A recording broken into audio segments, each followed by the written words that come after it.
এই জুবায়ের, আব্বু এদিকে আসো, এদিকে আসো। কি ব্যাপার বুঝলাম না। তোমার না এই সময় মাদ্রাসায় থাকার কথা, তুমি এখানে কি করছো? হুজুর আমাদেরকে টাকা কালেকশন করতে বলেছে। তোমরা মোট কয়জন এসেছো? আমরা মোট 4 জন এসেছি। 2 জন পায়রা চত্বরে গিয়েছে আর 2 জন আমরা আরাবপুর এসেছি এখানে। আমার ছেলেকে মাদ্রাসায় দিয়েছি পড়তি, আর হুজুর আমার ছেলেকে দিয়ে এইভাবে রাস্তাঘাটে ভিক্ষা করাচ্ছে। আচ্ছা চলো আমার সাথে। উঠেছো? হ্যাঁ আব্বু চলো। ভাই মাদ্রাসার জন্য কিছু দান করে দেন। ধন্যবাদ ভাই।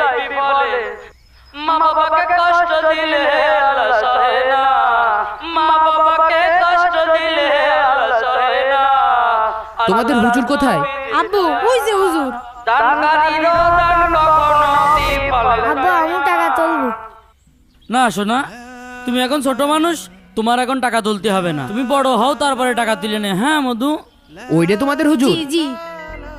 না আব্বু ওরা তুলছে আমিও তুলবো। না শোনা, তুমি টাকা তুললে আমার মান সম্মান থাকে, তোমার টাকা তুলতে হবে না। তুমি বড় হও তারপর টাকা তুলে নে। ভাইস্তে তুমি আমার কাছে এসে বসো। যাও বসো। বসো বসো, এই জায়গায় বসো।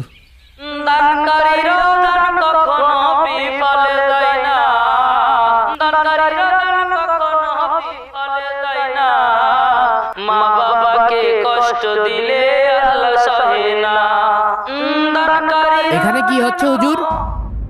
আমার সন্তানকে মাদ্রাসায় দিয়েছি পড়াশোনা করার জন্য, আপনি ওকে দিয়ে রাস্তায় রাস্তায় চাঁদা তোলাচ্ছেন কেন?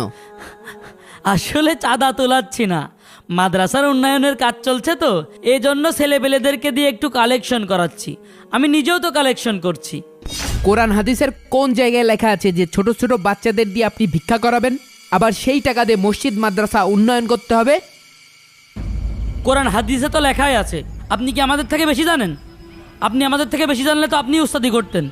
হুজুর বেয়াদবি মাফ করবেন, আমি যতটুকু কোরআন হাদিস পড়ে জেনেছি যে হাত পাতা সবচেয়ে নিকৃষ্টতম কাজ, আর সেই কাজটাই আপনি আমার ছেলেকে দিয়ে করাচ্ছেন। কই, আপনার ছেলেও তো ওখানে বসে রয়েছে, তাকে দিয়ে তো কালেকশন করাচ্ছেন না। নিজেরটা তো ঠিকই ভালো বোঝেন। মসজিদ মাদ্রাসার উন্নয়ন করাতে গেলে এইটুকু হাত পাততে হয়। কখনো কি দেখেছেন কোনো বেধর্মীর উপাসনালয় বানানোর জন্য তারা এভাবে রাস্তায় রাস্তায় চাঁদা তুলে বেরিয়েছে? অথচ আমাদের 90% মুসলমানের দেশে আমাদের মসজিদ মাদ্রাসা উন্নয়ন করার জন্য মানুষের দ্বারে দ্বারে হাত পাতা লাগে। কে বলেছে আমার সন্তানকে দিয়ে এইভাবে কালেকশন করাতে? আমাদের মাদ্রাসার বড় হুজুর পাঠিয়েছে, সে বলেছে আজকের ভিতরে 20,000 টাকা কালেকশন করতে হবে। আপনার যদি কিছু বলার থাকে আপনি বড় হুজুরের কাছে যে বলেন। আপনাদের মাদ্রাসায় তো আমি কখনোই যাব না, আর আমার সন্তানকে আপনাদের মাদ্রাসায় পড়াবো না, কারণ আপনারা আমার সন্তানকে কালেকশনের নামে ভিক্ষা শিখাচ্ছেন। আমি আমার সন্তানকে যাচাই বাছাই করে একটা ভালো মাদ্রাসায় ভর্তি করব।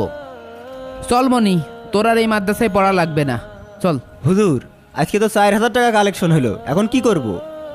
আপনি কি বলত নাকি? এত কিছুর পরেও আপনি ভিক্ষা করবেন? চলেন। ঠিক আছে চলেন। কালেকশনের নামে ভিক্ষা ব্যবসা বন্ধ হোক। আমরা হুজুর বা মাদ্রাসার বিপক্ষে না, আমরা মাদ্রাসার পক্ষে। আমরা চাই সহি শিক্ষা সবার মাঝে ছড়িয়ে পড়ুক।